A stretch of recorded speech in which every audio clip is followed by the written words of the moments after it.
Hello and a very warm welcome. You're watching this India Today CII post-budget special discussion, and over the next 1 hour we will take a very close look at the budget and what this means for corporate India, what this means for the Aam Aadmi. This was being called a make or break budget, but has the focus really been to try and rejig the image of the Modi Sarkar as a government that is not a suit-boot ki sarkar? Let me introduce you to our panelists for this special program, starting with Union Minister for Power, Piyush Goyal, who everybody clapped for in Parliament today. So it's great to have you with us, Piyush. Also with us, the senior Congress leader, former Minister Anand Sharma, with us also on this broadcast. I want to start introducing now our heavyweight industry voices. I want to begin by introducing first and foremost Ajay Sriram, Chairman and Managing Director, DCM Sriram. Also with us on this broadcast is Vikram Kirloskar, Vice Chairman, Toyota Kirloskar Motors. Also with us, Chandrajit Banerjee, DG of CII.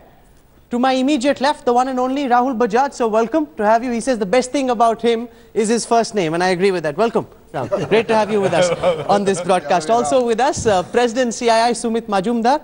Also with us, Vijay Thadani, Vice Chairman and Managing Director, NIIT. Thank you very much for joining us. What we're hoping is that all of us together will question the netas on different aspects of this budget. And I want to start by asking the first question to Piyush Goyal on how so much of this budget in its initial part seemed to be an attempt to try and rejig the image of the Modi Sarkar. First it was seen as a suit-boot ki sarkar.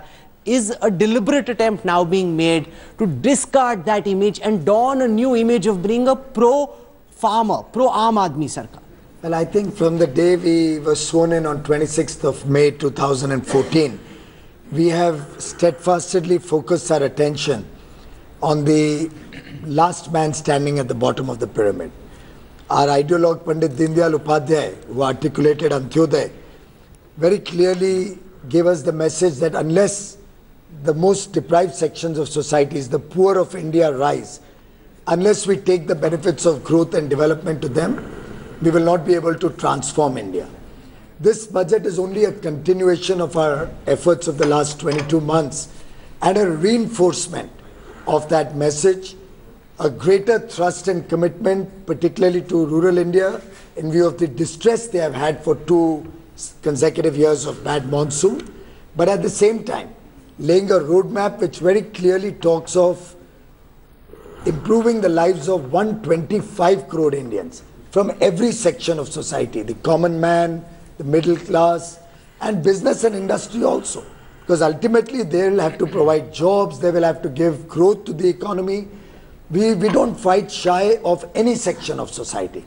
So if you will see this budget, a lot of measures for tax simplifications, a lot of measures to resolve problems of the past, a huge amount of thrust on spending for rural India to grow. Okay, let Anand Sharma respond. You're saying that the rural thrust is not new. This is what the NDA government has done in part 1 and part 2 of the budget exercise as well.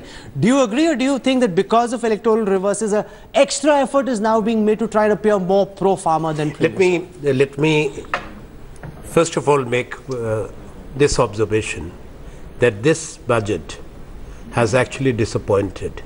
It's a painfully exhaustive compendium of platitudes and announcements. That's how I sum it up. When it comes to the shift, it's not a question of shift, it's a course correction. Because the first 2 budgets, the social sector took a hit, and the social security net that was painstakingly created over a number of years, from education to health, from women and child development, SC, tribal sub-plan, SC plan, budgetary allocations were reduced in most cases to half. Now when it comes to agriculture, it's more because of the distress in the rural sector. We have been telling this government to invest more in agriculture and also to ensure that you pay minimum support price to the farmers, particularly for those crops where India is hugely dependent on imports and where more acreage is to be brought under cultivation. So yes, agriculture, for the first time, there has been an increase in the allocation, but we will go into the details because it is the speech of the finance minister is long on announcements and short on details. Let me put it this. Nobody is where, except for long few... on announcement, short on details, compendium of platitudes, interesting. Now, let me tell you one thing, that farmer suicides are a fact. I'm not criticizing for the sake of criticizing. From Maharashtra to Andhra, even Punjab, Haryana, and that surely has been taken on board, I will say, by the Finance Minister. Now, when it comes to the overall objective of doubling the rural income, which should be a laudable objective, Prime Minister yesterday said in Bareilly 6 years, Finance Minister has said 5 years. For 5 years, this means every year minimum 15% increase should be there in the farmer's income, then only you double in 5 years. Now, well, we all wish and pray that that happens, but it's not going to be easy. Okay. Now, when you look at the other social sector areas, first of all, when you have distress in the rural area, when you have crop failures, when you have drought in many states, yes, it was a challenging time. But then Manrega was given a very bad... I'm coming to Manrega separately. No, That's part 2 of our discussion. I'll get to that I will in a come moment. to that. I will not, You've set the stage for this debate. Let me... What I'm also saying, that when you're saying about social sector, pro-poor, then they also need other areas of attention, particularly when it comes to education and health. So we'll take it one by one. When I said You've short on touched details, on lots of things. the Let's take it Finance one by Minister one. has been mum on that. He has been quiet. Okay, let's take it one by one. I want to ask Rahul Bajaj, do you believe, sir, this is an attempt being made by both the Prime Minister and the Finance Minister to try and course correct, to try and rectify the image of this government as being a pro all of you Sarkar to being a pro poor man Sarkar? Every budget should be. Now we'll come to whether this one is or not pro-India. You know, Piyush is a great guy, but he has to keep in mind he belongs to a party. Of course. And Anand is a greater guy, he's older than him, so younger than me. So he has to keep in mind he belongs to a party. But neither party has admitted me. So I speak for India. They speak for their parties, also for India maybe. This is not a suit boot ki sarkar, it was not before. It was called by the opposition, or my friend's son, Rahul Gandhi, said that. Fine, we heard about it. Again, the same great name, like the two of you. Yeah, his father was a friend of mine, Rajiv Gandhi, a good friend. And I took his name. My name, Rahul, was given by Jawaharlal Nehru. And that's why they couldn't give him name, but that's a separate story. He was given, I don't know by whom. Yes, but let's come back to the budget. More seriously, no.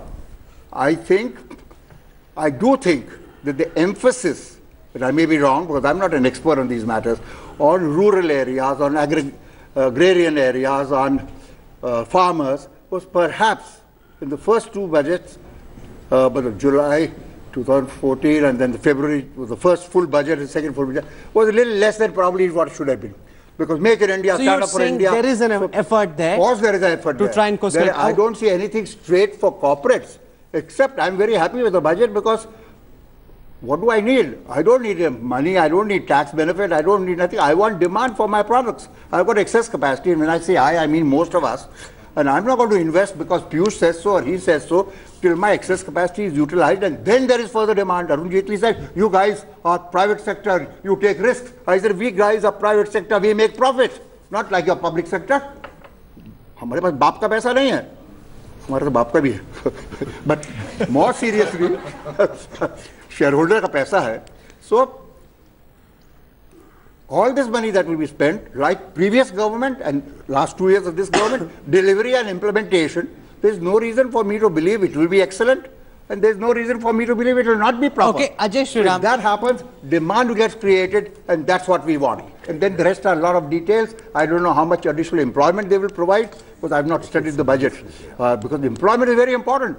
That gives me demand, and that gives them social peace. Rahul Bajaj says that the government got unfairly labelled as being a pro-Sudbut ki sarkar by the opposition, by Anand Sharma's party. Has the government gone one step too far in trying to correct that image in this budget, or do you believe that the focus on we didn't advise the Rahul, the Prime focus on Minister, farmers is the right approach? I'll put it this way. Frankly, Sudbut ki sarkar or phrases used is at the political level, nothing to do with us. I must be honest. Sure. I think for us in industry, our focus is on what's happening in the economy, what's happening in rural India, what's happening in urban India, and what is the economic growth like. So I would say that phrase is a political jockeying which is separate. Coming to the focus on agriculture or rural India, well, I'll put it this: last year the FM did bring in the Jam Trinity. They have brought in of opening up, I think, what, 16, 17 crore bank accounts in the course of 6 months. So I think they have moved in rural India. It's not new. It is unfortunate we've had 2 years of bad monsoon. The effect is severe. I've seen it. We are in the agriculture business. I think the focus on agriculture is well deserved. It needs to be there. And I appreciate the way the FM listed it among the first items of his 9 points, gone into 14, 15 details of what all he's talking about, given some fund allocations. You see that given as an some attempted course correction? Not course correction. I think it's an attempted direction to get the economy back on track, which is the right thing to do. Okay, I want to come now to the second question that we'll put to all our guests, including the politicians. Has this budget done enough to restore investor confidence? That's the critical issue. The markets, remember, took a tumble before recovering. The stock markets have been down from a high of more than 29,000 to about 23,000 currently. Will we see the investment cycle pick up? And I want to put that question first to Chandrajit Banerjee. Has the budget done enough to revive investor sentiment? See, if you see this, there are two areas of focus in the budget which is very significant. One is the rural sector, which we were just talking about, and the second is on the infrastructure sector. And infrastructure, the focus that you see on the infrastructure sector is enormous. And I'm asking here a question about whether this budget will lead to private companies wanting to invest more in the India story. I'm just coming to that. And it is infrastructure, which is the spend on the government's, the public spend on infrastructure, which is with the outlay and the increase in it, is definitely going to crowd in private sector investment. And private sector investment will not only just come into infrastructure, but private sector investment will therefore come across the sectors. So one is seeing definitely a positive move towards getting more private sector into investment, increasing the investment demand, which is important, and this is what exactly the budget has created by extra spend or by extra public spend. So obviously the budget has rightly focused on bringing back the investor sentiment. Not only that, if you see the way it has gone on let's talk about Make in India, which the Prime Minister talked about, which we sort of focused on in the last few weeks so strongly. If you see the entry of the smaller businesses to come into the Make in India, the smaller manufacturers to come into Make in India, that has also been very prudently focused upon through tax break for them to come in. So definitely, and the startups to come in. So there is a whole range in the private sector that one has looked at very prudently, I must say, in terms of getting investment from the private sector. Mr. Vikram Kirloskar, do you believe this budget will lead to Indian industry, which maybe on camera doesn't say so, but off camera feels very wary of investing in the Indian economy, now finding their mojo back and wanting to take the risk? As Rahul Bajaj says, baap ka paisa nahi, it's hard-earned money. I'd like to talk more about the auto industry and more specifically about my company. If I look at the budget on the short-term basis, I am uncomfortable. I'm uncomfortable because at current times in the auto industry, we have a huge amount of money we have to spend on meeting new regulations, accelerated new regulations, on emission and safety, which would have originally been starting 2024, it's come down to 2020, so it's a huge amount of spend. And on top of that, an industry which is just recovering, and you add a 4%, 1, 2, 3, 4% tax, it is going to affect sales. So we are definitely going to be stressed on that aspect. If this extra tax, green cess or whatever it is used for removing or incentivizing scrapping of BS1, BS2 vehicles, or incentivizing electric and hybrid vehicles, then it will make some effect towards the environment and it will make sense to me. I accept that. But just like that, a tax which will go with the rest of the Ganga water, to answer this. I don't know. You take all these cesses without giving the people a full account of where that cess money gets spent. Is that not a fair expectation for all of us taxpayers to know how you spent which part of the cess money? Not at all. Look at my coal cess. We taxed coal, and rightly so, because we're all concerned citizens of this country.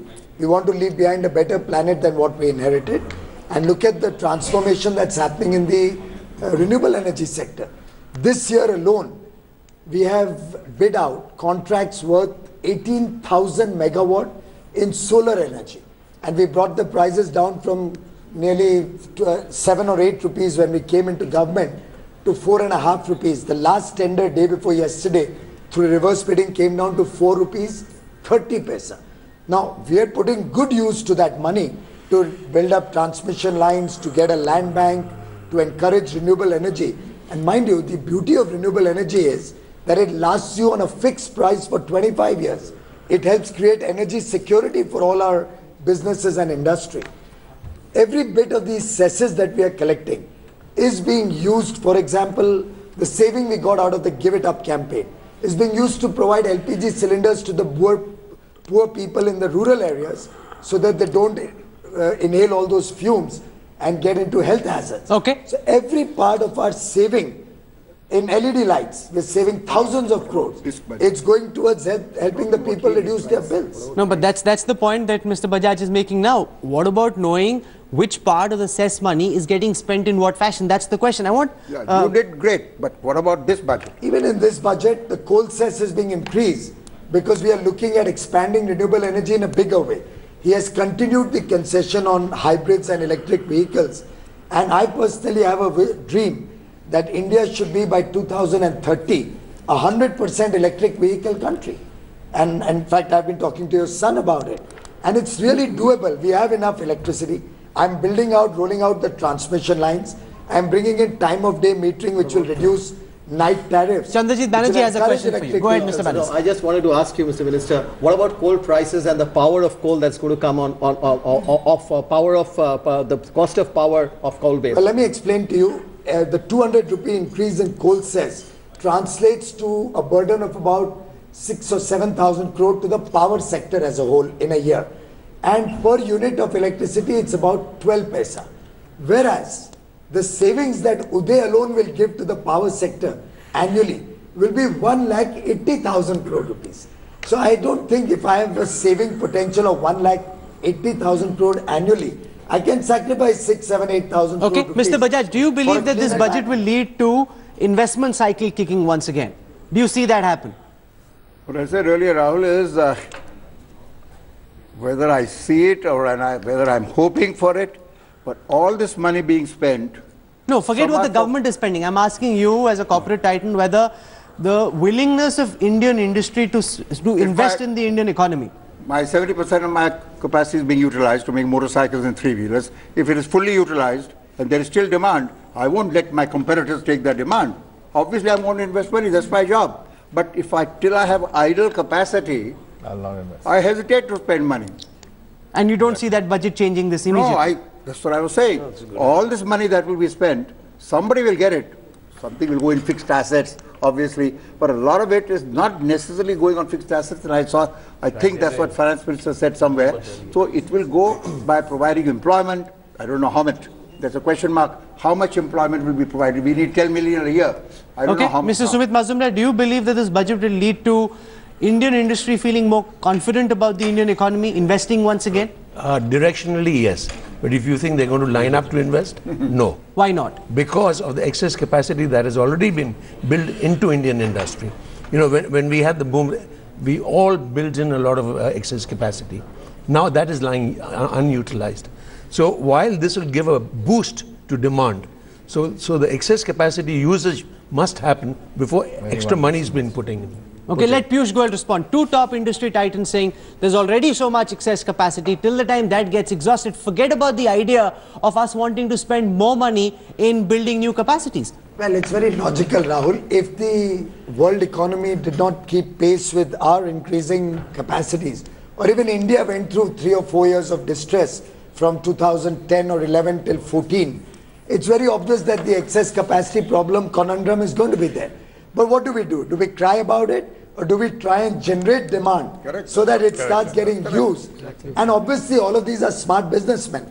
As they see the green shoots coming in and demand picking up, particularly with investment in roads, particularly with investment in taking power to the villages, giving everybody 24/7 power. Let Anand Sharma respond. The government can't do anything about the... Obviously, they have a time lag effect. Every economy has a lag effect. They'll start investing now because they'll plan for capacities 2 years later. Okay, let Anand Sharma respond. The government can't fix the global economy and the situation that several countries face. However, it's trying to build rural demand, and that ultimately will lead to greater demand internally for all these businessmen to start investing again and creating more jobs. Well, this is not new wisdom which has come. After 2008-9, economic crisis and the financial crisis, that's exactly what the government did. 3.5% of the GDP went into stimulus packages, interest subventions, and rural demand was generated. And that actually led to the recovery because we rebounded very quickly. India and China were the first two economies to rebound. Now, what they are doing to stimulate demand is a positive step because rural distress would not have encouraged investors to invest more, as Rahul has rightly said, because the existing capacity utilization is not taking place. Bajaj. It's a Bajaj. My friend, that capacity utilization, if it is optimum utilization, definitely it will improve the health of the economy. But new investments coming in, I don't see that anything has been said or done which will lift the investor sentiment. Rahul, we must not also lose sight of the fact. A, the capital availability, movement of capital in the world is going to be very weak because of the global situation. 2016 is not a year which is bringing not a lot of hope. So you and don't promise. see a lot of FII and FDI come in? No, I'm saying because the flow of capital is going to be affected. It's already visible. Domestic investment sentiment, there is no FDI, no country which can invest in an economy as big as India. It has to be domestic investment. Our own industry has built India. Okay, let me put that question to Mr. Thadani. Let me conclude. No, do you believe let me conclude here. Because you have to look at the availability of capital within the country. Most of the corporates, I'm not saying all, are already indebted. Your stressed assets are over 7 lakh crores. For the recapitalization of banks, the finance minister has kept 25,000 crores. And that's a good Maybe point. He does not have the money. So where is the money available for investment? You speak about recapitalization of banks, but given the enormity of the challenge, the amount of money that's been kept is peanuts. No, your national investment rate has fallen by 5 percentage points. 5 percentage let Piyush respond. Just a minute. First of all, kindly do not remind us of the past 2008-9 because you did that stimulus on the back of fiscal deficit going from 2.5% to 6.1%. And that short-term gain has caused India 6 years of pain.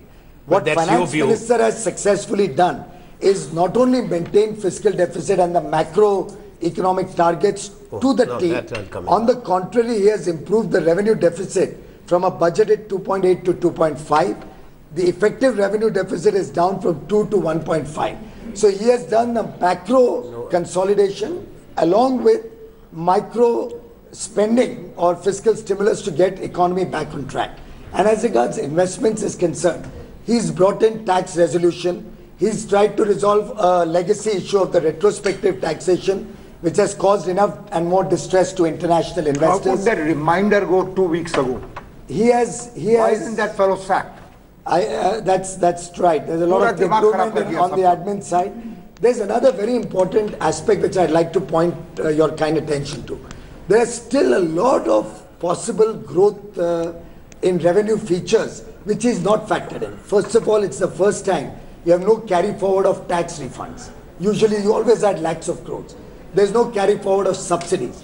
All subsidies are up to date and I think industry knows that better than anybody else. Even sugar mills, all payments, sugar farmers, everything up to date. More importantly, he's only budgeted a 11% growth in the GDP. And an 11% growth in revenue. When I saw that, I said, Arunji, there's enough scope. This should have been much more. We all know that when GDP grows 11%, and historic data says that revenues grow about 14-15%. But he has kept that cushion, and he has announced banks need to get more capital. But a rule of business, and I don't know whether my colleagues will agree, is that if you provide too much money, like what happened to all the industries which are falling today, falling sick, and that's another legacy we've inherited. When you give too much money, you tend to get spoiled and wasted. To keep a tight fist and make the banks improve themselves and look at consolidation, look at mergers, but yet promise them that if you need more, I'm always Okay, I want to bring in Mr. Vijay Thadani first because Mr. Thadani, we just heard Anand Sharma say that the budget does nothing to try and improve investor confidence in India. Do you agree or disagree? I would have a slightly different view. So, first of all, investor confidence is a factor of many small initiatives. Ease of doing business, for example, which is a strong initiative, is a positive step in that direction. Making sure that retrospective taxes will not come and the finance minister stand on the stage and say so, I think is another step which gives a lot of comfort. Then investments in infrastructure sector will definitely bring some foreign investments. But the domestic investment coming back in this is a factor of capacity, as you rightly heard. I think there is another very important issue which we need to consider, saying once the demand gets generated and there is a need for production, then the age-old debate of education and skills will come around. And how is that being handled? I think I saw a lot of promise in that as well. Okay, we're going to take a very quick break. When we come back, can this be described as a UPA 3 budget? Remember, when the Modi government was sworn in, the promise was of right-of-centre economics, very different from what we'd seen in the Manmohan years. However, whether it's the Aadhaar scheme or it's Manrega, they're back with renewed vigour.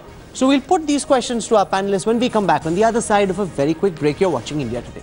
3 major water plants have been shut down in Delhi, this time due to high ammonia levels.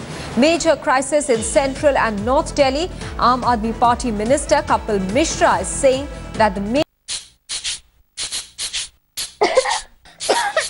पैसे वाले बाबू मेरा budget बना दो, पैसे वाले बाबू मेरा budget बना दो, बजट बना दो, बजट बना दो, पैसे वाले मेरा